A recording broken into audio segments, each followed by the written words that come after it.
What's going on, guys? It's Jimmy here. Welcome to our daily show where we discuss everything going on here in our country, in Washington, D.C., everything you need to know about, including money, investing, the stock market, the fourth stimulus package update, stimulus check update, and everything you need to know about. If you haven't subscribed to our YouTube channel yet, make sure to click the subscribe button right now so you don't miss out on new videos. It's completely free to do so. New videos come out here every day at 10 a.m., 3 p.m., and 8 p.m. Eastern Standard Time.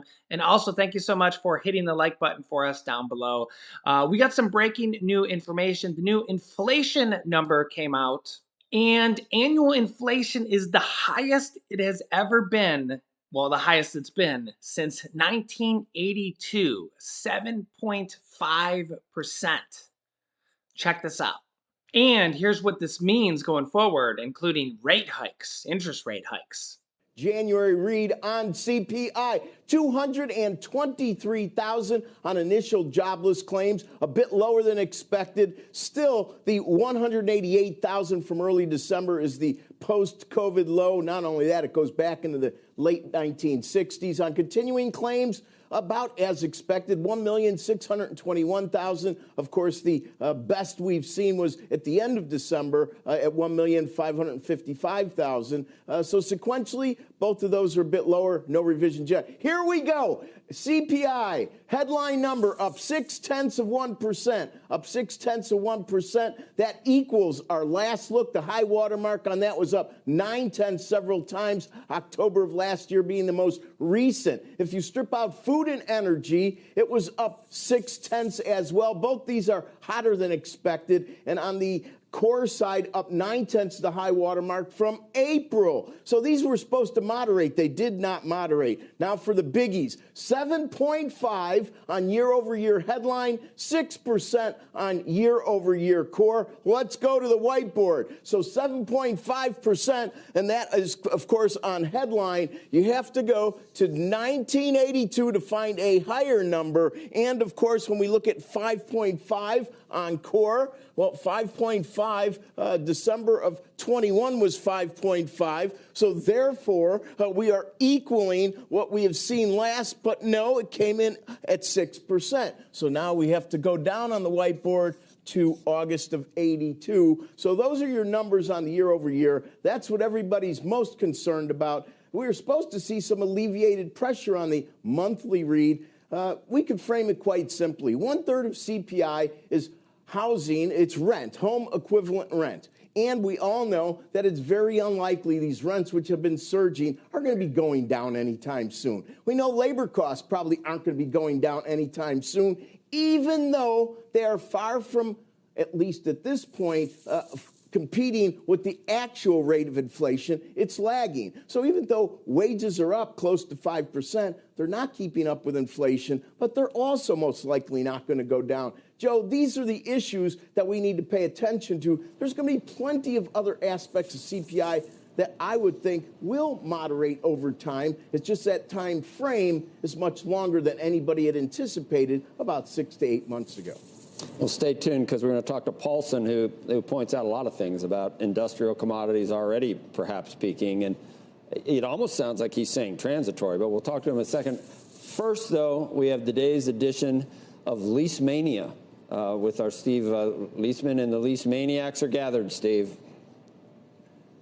Yeah, this is not a good report. I don't know how much was affected by some reweightings that were out there. We talked about those in the 7 o'clock. But you had food up nearly 1% on the month. Used car prices up 1.5%. Apparel up 1.1%.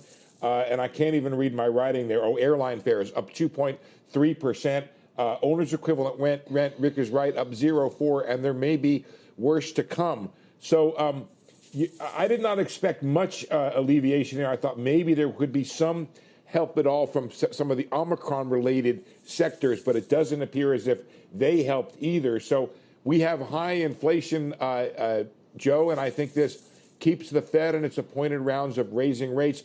I do want to, while I'm talking, to take a very quick look at the chance of a 50 basis point rate hike for March. I don't think that's a possibility. I don't see it up. Oh, wow, it is up a lot. It just spiked. Oh, no. Joe, I went at it.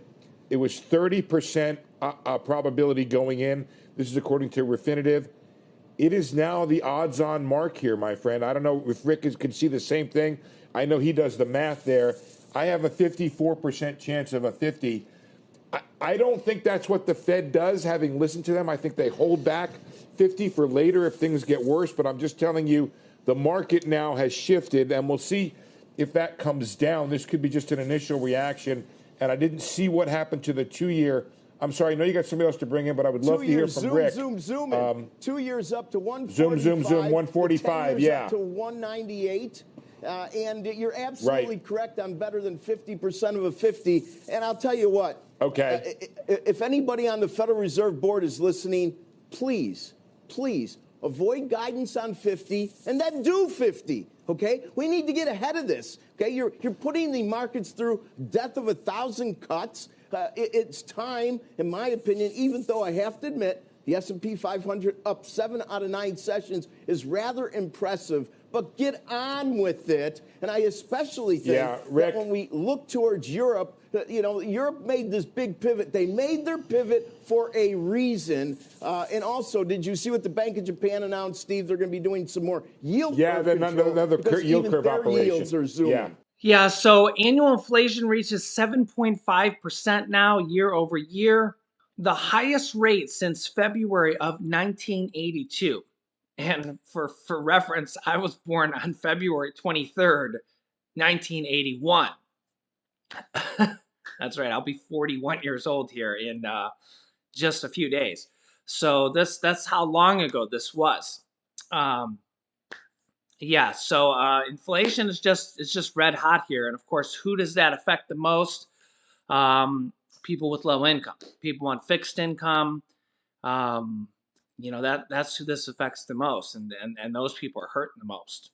And you heard them say there that the Fed is almost certainly now going to be raising interest rates. So of course, you've seen that the T notes there, the rates on those already went up just on the news of this, and that's savings bonds here already rising, just kind of the trading rates on those, because just on the news so what happens when they raise rates, savings rates go up as well. So banks will also be paying higher rates.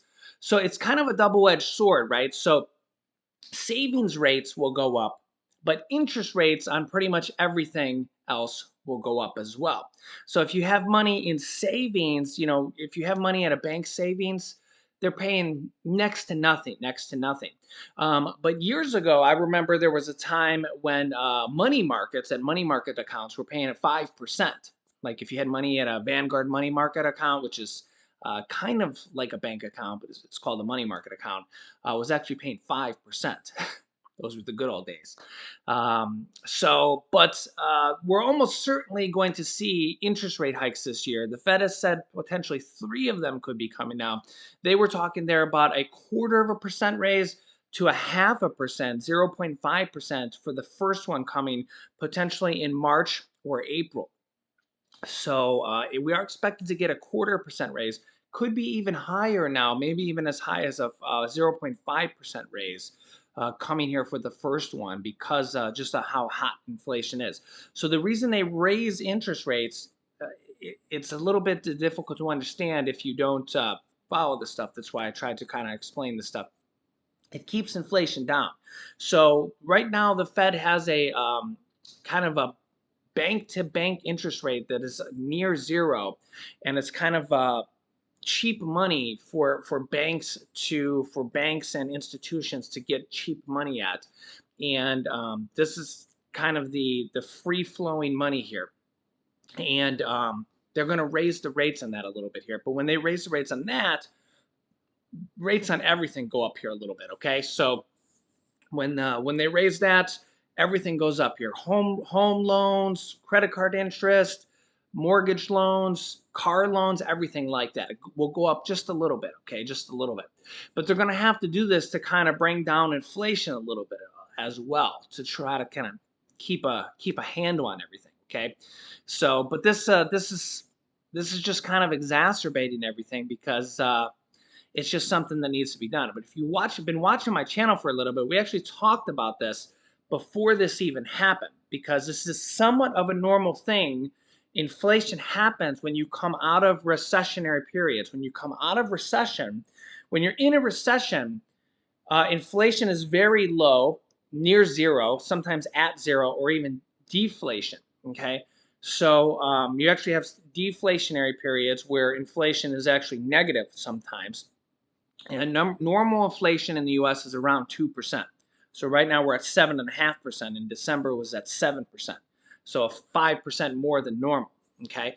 But what happens is during a recession, which is what we had during the pandemic. I mean, we literally, or the earlier parts of the pandemic, I should say, we actually had the country closed down. So when we had the country closed down, and even after the country closed down, we had a recession where the country was closed down, the country was in lockdown, and then we had lots of the areas of the country, like the restaurant industry, the travel industry, and we had 40% of businesses, small businesses, I should say, closed down. So we had a lot of recessionary kind of areas. So what happened is that inflation was actually lower than 2% for a lot of sectors and a lot of areas and a lot of sectors of our country. Okay. So what happens is, and this is kind of normal, we talked about this, if you study history, if you study inflation, what happens is when you're in the low of a recession, and you can kind of think about this with gas prices too.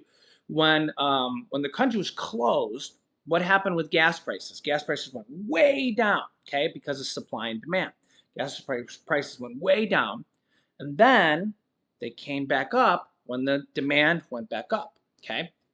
If you think about that, it's just kind of normal, right? Well, the same thing happens with a recession, okay? When demand is low because of the recession, people don't have a lot of money, and there's not a lot of money. Things aren't flowing. The recession's bad. Things are bad. People are like, oh man, this is really, really tough. The country literally closed, okay? And demand is low because people don't have a lot of money. It's a pandemic. It's a recession. Things go really, really low. Just like when the country closed and gas prices went really, really low.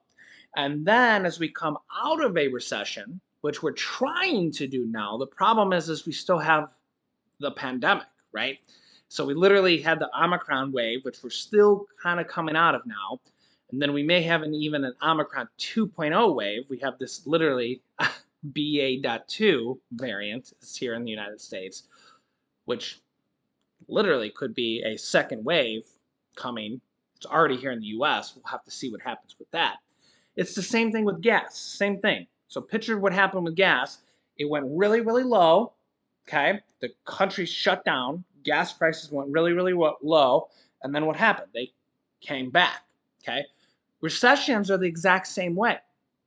They go really, really low. Inflation goes really, really low during the demand.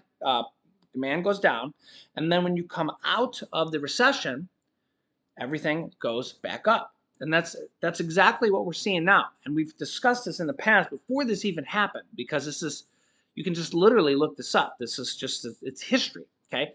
So when your recession happens, inflation is low, even deflationary. Sometimes you get 0% inflation or negative inflation, deflation. And then when you come out of the recession, inflation gets hot. You get 5%, 7% inflation. The last time we had 7.5% inflation or higher was 1982. So it's not like this has never happened before. It's just happened when I was 1 year old. Okay, so it's not like this has never happened. It's just been a while. Okay, so this is, it's not like it's not normal. This has happened before, but it happens when you come out of recessions, when you come out of depressions. So what do? And other banks across the world are doing it. We're not the only country in the world doing this. Literally, they just talked about Japan. The United Kingdom has already raised rates. Banks across the whole the whole world are already raising rates, because it's not just happening in the U.S. It's not happening only because of Biden and only because of Trump. And I see that I see these memes, or these funny pictures on Facebook that says, gas prices are you happy because gas went up because of Biden? One of my friends posted that. And remember, I'm not a Republican or I'm not a Democrat, but I study this stuff, right? And I'm here talking about stimulus every single day. And I responded to my friend here today, and I said, just to let you know, I study this stuff, and I said, I'm not a Democrat, I'm not a Republican, but just to let you know, they were kind of blaming the high gas prices on Biden, and I said, that's not really true because they were saying the free money from Biden, and I said, just to let you know, Trump actually passed two stimulus checks. Biden's only passed one. Trump passed two stimulus checks for $1,800. Biden's only passed one stimulus check for $1,400. Trump's first stimulus package was $2.3 trillion alone, just his first stimulus package. Biden's one and only stimulus package was only $1.9 trillion. Trump had a second stimulus package, which was $1 trillion. So that's $3.3 trillion. And then he had a couple other minor ones in there. So if you count just those two major stimulus packages, Trump had $3.3 trillion in stimulus money. Biden's only had $1.9 trillion in stimulus money. So, whenever I see my Republican friends on Facebook, they always say, oh, the gas prices and inflation is because of the Democrats. And again, I'm not from either side, but if you actually know what's going on, it doesn't make any sense to me. If Trump had won the election, some Republicans think he did. I'm not going to pick sides on that or anything like that, right? Yeah, of course we know who's the president right now, but again, I'm not going to get into that. But I know, whatever. But Biden passed one stimulus package and one stimulus check for $1,400 and $1.9 trillion. But Trump spent more money in stimulus. He spent $3.3 trillion and $1,800 in stimulus checks. But the Republicans are blaming all the inflation on Biden. It really doesn't make any sense. If Trump was still president right now, literally the exact same the exact same inflation would have happened. And if you guys have been watching the show for a while, you guys know that former President Donald Trump wanted $2,000 stimulus checks. He wanted to increase the $600 stimulus checks, the second stimulus check, to $2,000. And who blocked it? Let me know if you remember. Mitch McConnell. That's right, if you remember that. Mitch McConnell blocked it. Former President Donald Trump said, increase these $600 stimulus checks to $2,000. They passed it in the House. And then who blocked it? Mitch McConnell in the Senate when he was still majority leader. And then what happened? They did the Senate runoff races in Georgia, and the Democrats won both of those seats to tie the Senate 50-50, and then the Democrats took over the Senate. So, and if Donald Trump had still remained president, if he had won the election, then he may have just passed that third stimulus check anyways for $1,400, which Biden ended up doing. So, I mean, if you had kind of reversed the roles, Trump would have probably passed that third stimulus check anyways, just like Biden did.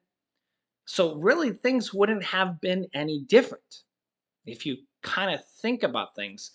I know that Democrats try to blame Republicans and Republicans try to blame Democrats. But if you think about it, Trump wanted a $2,000 stimulus check, right?